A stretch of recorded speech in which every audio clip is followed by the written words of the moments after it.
Hey everybody. Hey everybody, welcome back. Nope. Testing. I think I'm gonna brand myself more as the wholesome reaction person thing. Hey everybody, welcome back. Thank you again for coming. I'm gonna jump around. See, I'm over there, now I'm over here. I'm over here now. Why can't I make an intro? Hey everybody, welcome back. I spent the last 30 minutes trying to make a freaking intro because I think that is the hardest thing for me to do. Anyway, I want to welcome you to another wholesome reaction to, I'm going to do another MrBallen's video because I've been neglecting some of the requests. And I have another one from one of our good friends, one of my first friends here.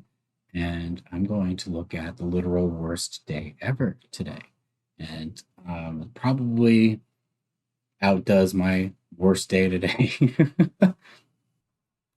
So if it's not too much, if you could, please support the channel by liking, commenting. This all helps the algorithm and helps the channel grow. And I really appreciate it. And feedback's always welcome. I want to basically make this so that you enjoy the content just as much as I do. But anyway, thank you again for joining, and I'm going to get started. Today's video is brought to you by SimpliSafe. Today, we're going to look at 3 progressively more disturbing stories, and at the end of each of them, I will share the photo or photos that are famously associated with them. But before we get into today's stories, if you're a fan of the strange, dark, and mysterious delivered in story format, then you've come to the right place because that's all we do, and we upload 1 or 2 times every week. So if that's of interest to you, please offer to give the like button a massage, but apply too little pressure so the experience is unsatisfactory. Also, please subscribe to our channel and turn on all notifications so you don't miss any of our weekly uploads. All right, let's get into today's stories. Follow MrBallen's if you aren't following him already. Follow him. He's more important. He has to make more content always. It says 18 inches, by the way, but I'm blocking it. On August 15th, 2003, 41-year-old veteran construction worker Ron Hunt was part of a crew that was building a house in Reno, Nevada. On that particular day, Ron knew before he could do anything else on the job site, the first thing he needed to do was drill a couple of large holes in the ceiling of one of the rooms in this house. And so as soon as he got to the job site that morning, he went in the back of his truck and pulled out a 6-foot-tall stepladder and a drill, and then walked into that particular room. Once inside, he opened up a stepladder and placed it where he wanted it, and then he tested his drill by squeezing the trigger a couple of times. And so once he knew that worked, he climbed up the ladder a couple of steps, not to the very top, but just a couple of steps, and began punching holes in the ceiling with this drill. Now, at first, these holes were very easy to punch through, but when he got down and moved the ladder to another section of this room where he also needed holes in the ceiling, when he got up there, he could not get the drill to go through the ceiling. And he didn't really get it because he knew there was nothing behind the ceiling that would stop the drill from going through. I mean, unless the photo is a spoiler, I'm only imagining. And it was just wood, so it really should be going through. And so he decided he just needed a little bit of extra leverage. He needed to really press on the back of this drill while he's pulling the trigger. And so instead of standing on the 2nd or 3rd rung of the 6-foot-tall stepladder, he walked to the very top of the ladder, the kind of dangerous section you're not supposed to stand on any ladder. And from there, he was in a better position to really push this drill into the ceiling. And so he gets in position and kind of feels like the ladder's fairly stable. And then he lines up this drill where he wants it. He begins squeezing the trigger, and at the same time, he really pushes with all that extra leverage into the ceiling. And as he does that, he feels the drill starting to go into the wood, but at the same time, he's pushing so hard that he's not realizing he's pushing down with his feet at a bit of an angle. And at some point, he pushes too hard, and he causes the ladder to spill out from underneath him. Ron instinctively tried to throw the drill away from him, which is a common practice amongst construction workers. You don't want to land on your gear. It could hurt you.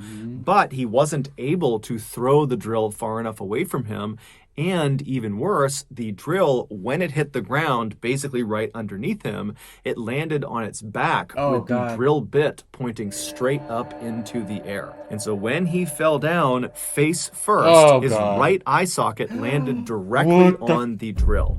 And so this 18-inch long, 1.5-inch in diameter drill bit impales his head, goes right through his eyeball, goes through his skull, and punctures out the back of his head. And so Ron, he hits the ground, but he's conscious. And so without even rolling over, he just reaches up with his hands and he feels the base of this drill, and then he traces to the drill bit and he feels it going into his eye, and then he feels around the back of his head and he feels the rest of the drill coming out of his skull. And at that point, he just starts screaming. The only other worker on the job site at the time was this man named Forrest, and Forrest, who was in a separate part of the job. Okay, so I'm squeamish. Not nauseous, squeamish. I've dealt with some pretty messed up stuff. I mean, remember, I was a caregiver, so I've dealt with a lot that you can think of, like, but that type of stuff, cuts and things puncturing, that is my Achilles heel. So I've got like chills in the back of my head just from that. Job site. He hears Ron screaming, and so he runs over, he goes in the room, and he sees Ron, who's now standing up, cradling the drill base. The bit, the 18-inch bit, is still poking through his head, and so Ron is looking at Forrest and then turns to the side to show him that he's been fully impaled by this thing, and Forrest is totally horrified at what he's seeing. He can't believe Ron is even alive, but then Forrest jumps into action. He rips his shirt off, runs over to Ron and kind of wraps it around his head to try to control the bleeding a little bit, and then he tells Ron to stay where he is, and then Forrest ran out of the job site, ran about 1,000 feet away to the nearest house, and he was able to use their phone to call paramedics. The paramedics arrive in an ambulance a few minutes later, and they find Ron sitting next to Forrest, just with this drill still in his face. Ron is very obviously in shock because he's not making any sound, he's totally conscious, but he's just kind of staring blankly, holding on to this thing. And so the paramedics, they go over and they detach the drill base from the drill bit. So all that's left is the actual 18-inch rod that's been pushed through his head. And then they take Ron via ambulance to a local hospital. And from there, they actually fly him in a helicopter to a bigger hospital that can handle this kind of injury. And so when he arrives at this larger hospital, they rush him immediately to the operating room. And at first, the surgeons attempted to cut off either end of this bit, the part that's sticking out the front of his eye and the part that's sticking out the back of his head. But they realized once they did that, there would still be this huge piece of bit that was stuck in his skull, and that would obviously be a huge problem. And so after thinking about it, they decided their best bet was just to unscrew the bit from his head. And so they gave him some morphine, and then over the next couple of hours, the doctors slowly twisted this piece of metal until it finally unwound itself out of his skull. And apparently, as they were doing that, Ron, who was so high on painkillers, was cracking jokes about how somebody needs to come in here and take a picture of me. I probably look so great. And so miraculously, Ron would survive, and he would not even be paralyzed. The worst thing that happened to him is he lost the sight in his right eye. But all things considered, Ron is okay with that. The surgeons would tell Ron that the only reason he didn't die or get paralyzed is because when that drill bit went into his skull, it kind of pressed his brain aside as it passed through. Oh my God, Had so it punctured his lucky. brain when it went through, that almost certainly would have killed him. But by some unbelievably slim chance, it did not, and he survived. Here is Ron's x-ray. What in the hell? That is insane. Welcome to the magical world of the Motion Array Marketplace, where you can create powerful videos in just one click. Before we get into That's insane. Like that drill bit is bigger than his dang, like, than the side of his face, practically.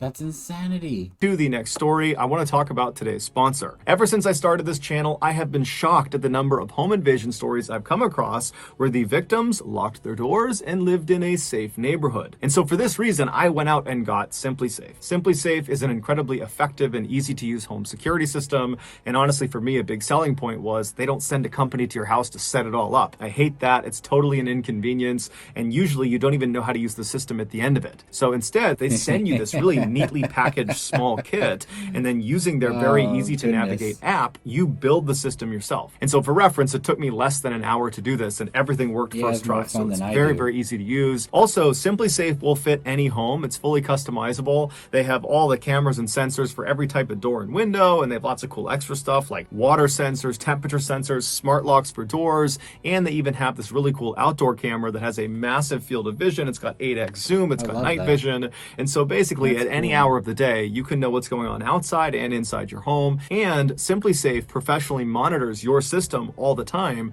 So if anything were to happen, they would call the authorities. So if you want to feel safe like me and my family, then go to simplysafe.com/MrBallen. If you sign up with that link, you can get at least 30% off when you get your SimpliSafe system. And I live in an apartment and I have one dog that's scared of everything, one cat that loves everybody that comes in the door, doesn't matter who they are, and one who's handicapped and just kind of... So I would probably just get that. All right, back to the stories. That's obsessed.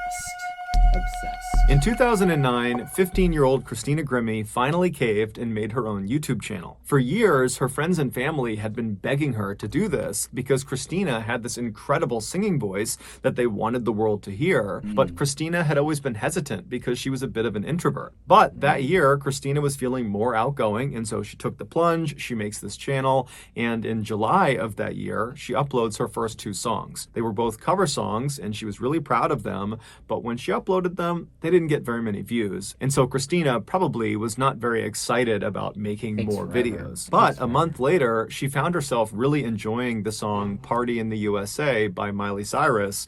And so she was singing it all the time and humming it all the time. And so finally she said, okay, I'll just film myself covering that song. Hey, listen, if I can get... You probably hear the cars out there. Gosh, I need a better recording area. If I can get 150 people, someone who has talent could get 100,000 times more than that. Yes. And so she records herself singing this song. She uploads it to her YouTube channel, her 3rd video, and she thinks no one's going to see it because her first 2 videos no one really saw.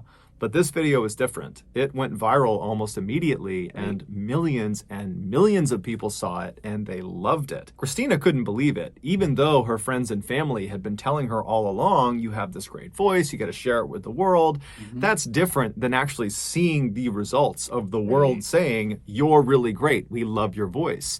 And so she saw... There's a singer that I like, that I just saw today. I had no idea. She took all the hate comments and made a song out of it and was on the American Idol type deal.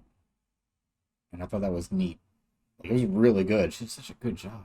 Saw this huge opportunity and she began uploading more and more music to her channel, and more of her videos went viral. Over the next 4 years, she amassed over 2 million subscribers on her YouTube channel. She put out her own album, and she even went on tour with the mega celebrity pop star Selena Gomez. In 2014, Christina auditioned for the TV singing competition called The Voice. This show only allows a very small number of contestants who are all incredibly talented musicians. They get screened really aggressively before the competition even starts. But despite the very intense competition she was up against, Christina still managed to finish 3rd overall in this competition. Now, she might have been a little bit let down that she didn't finish 1st, but that show did wonders for her career because the judges of this competition were mega celebrity musicians, and every time Christina was on TV doing her performance for the competition, the judges would be raving about how talented she was, and that even if she doesn't win this competition, someone's going to sign her. She's so incredible. And then sure enough, shortly after that competition ended, Christina was signed to a major record label. But despite being considered a star by the masses, Christina still very much viewed herself as being a YouTuber first, which meant despite her mainstream popularity and fame, she continued to upload songs and vlogs to her YouTube channel because she wanted to stay connected to her fans. YouTubers often upload videos that appear very amateur, like not professionally produced. It almost looks like anybody could have picked up their phone and filmed that video. And YouTubers tend to be very candid and show their personality in their videos. And so it makes YouTubers, especially these really popular ones, seem very real and raw and relatable, unlike traditional celebrities that are kind of outside of society, living in their mansion. More personable, but I don't know about that now because the quality is completely different, and you have a lot of people who make it really big using TikTok first. I'm a digital marketer, so I mean, I see it. Like they use one platform to springboard their popularity, then go to YouTube. YouTube, I think it's mostly with the monetization, but they use one to springboard the other, and I mean, it's interesting. living a totally elite and different lifestyle. YouTube Quality will change personality. YouTubers feel like they're your friends. And this was definitely the case with Christina. On her videos, she came off as very humble and gracious and kind and friendly, and so her fans truly adored her. By June of 2016, Christina was still growing in popularity when she was asked to be the opening act for this concert in Orlando, Florida that was happening later that month. She agreed, and then on the day of the concert, which was June 10th, she posted to her social media this kind of shout out to all of her fans saying, hey, if you're in the Orlando, Florida area, come out to my show. And then after the show, I'm going to stick around and sign autographs and meet you guys. That night, the venue where this concert was happening was jam-packed, and most of the people were there for Christina, not the main act. And so Christina, she goes on stage, she has this incredible performance, the main act goes on stage, and then around 10 p.m., the concert ends, at which point Christina comes back out from behind stage and went right out into the crowd and began meeting her fans and hugging them and signing autographs and taking pictures. And then at 10:24 p.m., a man who was a fan of Christina's walked down from the back of the venue and kind of awkwardly gestured that he kind of wanted to get a hug. And Christina saw that, and so she smiled and she walked up to him. She opened her arms to give him a big hug. And when she got just a couple of feet away from him, he drew a pistol and he fired 4 shots into her head and into her body. Christina's brother, Mark, he was standing right nearby and he saw the attack. And so he tackled the shooter and he was trying to get control of this guy. But at some point, the shooter managed to wriggle free. And then he stood up and he kind of walked backwards until he was literally up against this wall, looking at the sea of people that are totally horrified. People are screaming and running and no one knows what he's going to do next. And then the shooter just raises the gun, puts it to his head and pulls the trigger. There were people in the audience who were medically trained who rushed over to Christina and they began performing CPR on her, but there really wasn't anything anyone could do. She would die that night at the hospital. Her killer was a 27-year-old man named Kevin Loibel. He, like many people, had become a Christina superfan, but his infatuation with her became a totally unhealthy obsession. And when it eventually dawned on him that he most likely would never have a romantic relationship with Christina, he came to the conclusion that if I can't have her, no one can have her. And so when Christina put that post out on social media asking people to come to Orlando to see her show and meet her after the show, he took that as an opportunity to go kill her. And so he lived in St. Pete. I got chills. Like,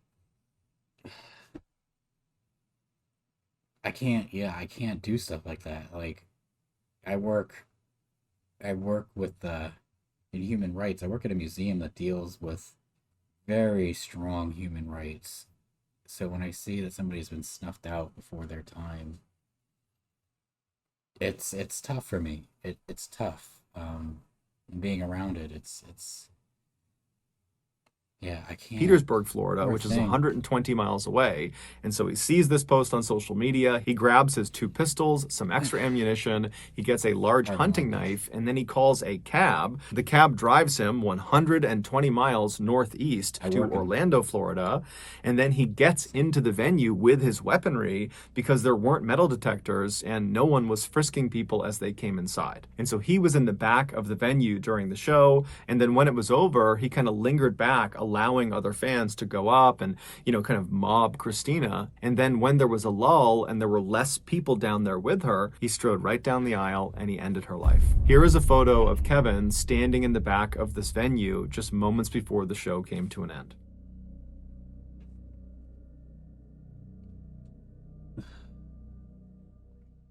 Freaking sakes, man. How long does it usually take you to discover a backlink? I can't do that, man. Like, I can't do that. I can't. Like, I wish I had a better response, but there's nothing I can say. There's no quips, because there is nothing that could be said about that. I never really had that. I like stars. I mean, God, I sound like an idiot. I'm that speechless. Like, I can't form words. I feel terrible about that. And it's like, I guess I've never felt that type of obsession or anything like that. I mean, when I was younger, I had crushes and I did stupid things. Let's get this purple off me first, though. Try the fastest backlink. Stupid things like, okay, wholesome guy writing poetry and stuff, or drawing your crush. I mean, that's pretty much all I did, but I don't know where the line is with reality and fantasy with certain people. It's like I don't get it. And I think maybe because the times we're living in right now, where everybody's like so divided, it's insane. I've never seen it like this. Maybe I'm just dumb and blind, like I just haven't seen it. But like, listen, I've been friends with people on all ends of the spectrum, and it never mattered before.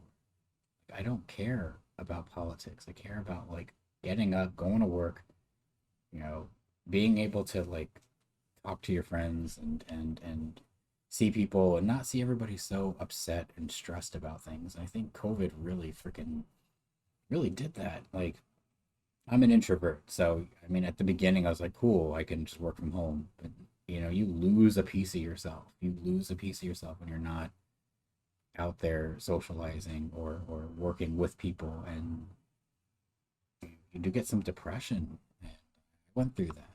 So it's like, I don't know where I got from that to this. I think I'm just like thinking about this and like I can't even relate. I think I tried to, but I just can't. Okay, this next one, number one, it says 120 times, and I'm reading it because I'm an idiot blocking it, but I want to be nice and big so you can see my reactions here. In 2019, 21-year-old Samantha Josephson was a senior at the University of South Carolina. She was a brilliant student who aspired to be a lawyer. Specifically, she wanted to practice international law.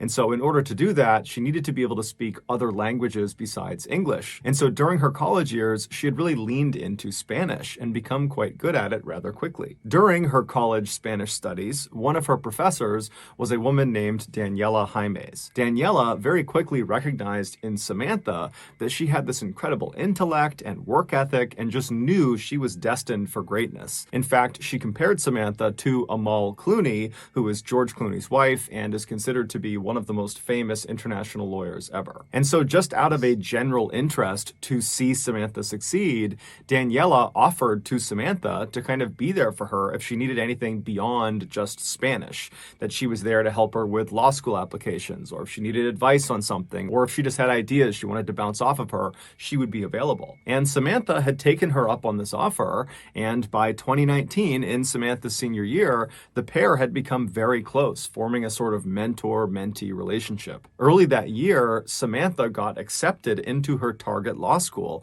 Drexel University in Pennsylvania. And so after telling her mother and father, Samantha ran to Daniela's office to tell her mentor the great news. And the two hugged and laughed and celebrated right there in the office. It was clear that everything was falling into place for Samantha, and Daniela was just very, very proud of her. A few weeks later, on March 29th, Samantha decided to go out with her friends for some drinks.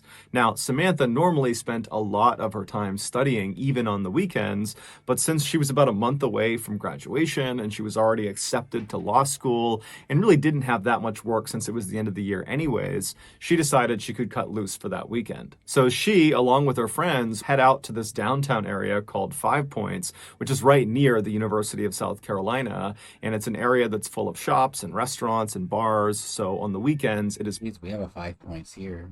That's, I think, what does every, I don't know. Packed with college students. Samantha and her friends hop from bar to bar. They're having a great time. And then around 2 a.m., the group found themselves in a bar called Bird Dog. And while they were there, because it was so crowded, the group of friends got separated. Now, initially, the friends were trying to reconnect with each other through texts and phone calls, but they were just really struggling to locate each other. And kind of in the middle of all that, Samantha decided that she was just too tired and didn't really feel like staying out any longer. And so she texted her friends and let them know know that she was going to head back to her room. So Samantha leaves the Bird Dog Bar on her own. She hops in an Uber and she starts driving back towards her campus. Several hours later, after all of Samantha's friends had also finally gone home and then woke up that following morning, they realized Samantha was not in her room. And so they called her, she didn't pick up. They started asking around to other friends who might know where she was, but no one did. And so pretty quickly, Samantha's friends were very, very worried about her because the last they had seen her, she was leaving the bar on her own. And so they were really worried something might have happened to her.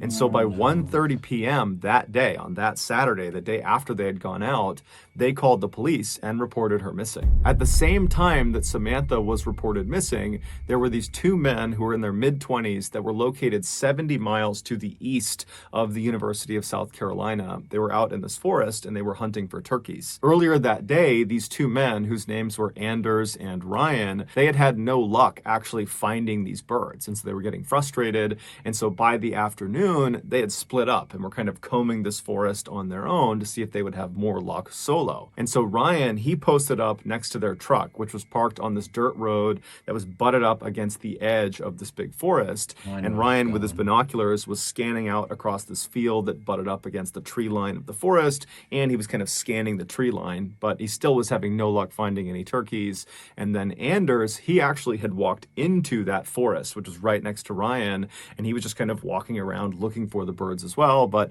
he too was still having no luck. And so around 4:30 p.m., Anders, who's the one in the forest, he finally is just ready to admit defeat and leave empty-handed. And so he turns around and begins walking out of the forest in the direction of Ryan. And so at this point, he's maybe 100 or 200 feet away from Ryan, but the trees are very thick and they can't really see each other. And so Anders is just kind of walking in that direction. He's not looking for birds anymore, so he's not scouting around. He's just kind of looking straight ahead. And as he's walking, something catches his eye off to the left behind some trees. It was pretty far away, but he instinctively turned and looked, and he couldn't really tell what it was. It wasn't a turkey, but it wasn't anything that should have been in the forest. And so he decided he would go get a better look. And so he turned away from Ryan and went left and started cutting through the trees. And he kept walking until his view of this thing was no longer obscured by trees. And when he got a full look at this thing that had caught his attention, he stopped where he was. He yelled for Ryan, who couldn't see him, but he yelled for him to come into the woods and look at this. And as Ryan is running into the forest to see what's going on, Anders is pulling his phone out and calling the police. When the police finally show up, they find Anders and Ryan, and they're very shaken up, and they're sitting on the back of their truck on that dirt road where Ryan had been. And so the police pull up to them, they speak to them and get directions of how to get to what they saw inside of the forest. And then the police officers walk into the forest, they follow the directions, and before long, they're looking down at Samantha. 14 hours before her body was discovered, Samantha left the Bird Dog Bar and walked out front where there's lots of other students, and she walked to this corner of this road right in front of her, and she hailed an Uber. And then the Uber car pulls up, she hops inside, and then the car backs up and drives away. Except that was not an Uber car. That was a car driven by a 24-year-old named Nathaniel Rowland, who was not an Uber driver. He was a guy who had been driving around 5 Points all night, presumably to try to trick people into getting into his vehicle, believing it was an Uber. And finally, his plan had worked. He had pulled in right in front of Samantha. She thought it was her car. She climbed in without question. And then once she was inside, she couldn't get out again because the doors were child locked. There was no way to open them unless they were opened from the outside. Now, initially, Samantha wouldn't have noticed this. She just sat in the back seat. The car backed up. It started driving, except it didn't drive towards her campus. It drove the opposite direction. And the drive from this bar to the campus was only a couple of minutes long. And so even if she wasn't really paying attention, she would have recognized fairly quickly they were going the wrong way because, again, she's expecting to get dropped off within a couple of minutes. Now, we don't know what actually happened inside that car in terms of how Samantha actually handled this realization that he was taking her the wrong way.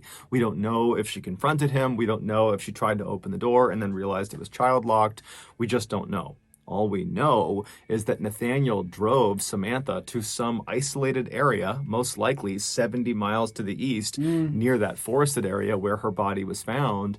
And then once he parked wherever he was, Nathaniel pulled out a knife and then leapt into the back seat of his car where Samantha was trapped, and he stabbed her 120 times. Freaking And then hell. after he was finished stabbing her, it would take Samantha over 10 minutes to finally die. Within my hours of God. dumping her body in the forest, Nathaniel was posting these normal posts on Facebook of him in front of his car and regular status updates, and he was having very normal interactions with his family and his friends, as if he was completely unaffected by this horrible crime he had just committed. Nathaniel was arrested within 24 hours of the discovery of Samantha's body. While he never offered any motive for the crime, it's believed he simply decided that night he was going to go kill someone. And so he just began prowling around for a victim, and unfortunately, Samantha was just in the wrong place at the wrong time. Nathaniel was ultimately Terrible. convicted of her murder and was sentenced to life in prison. Here are the final images of Samantha as she climbs into Nathaniel's car. Poor thing.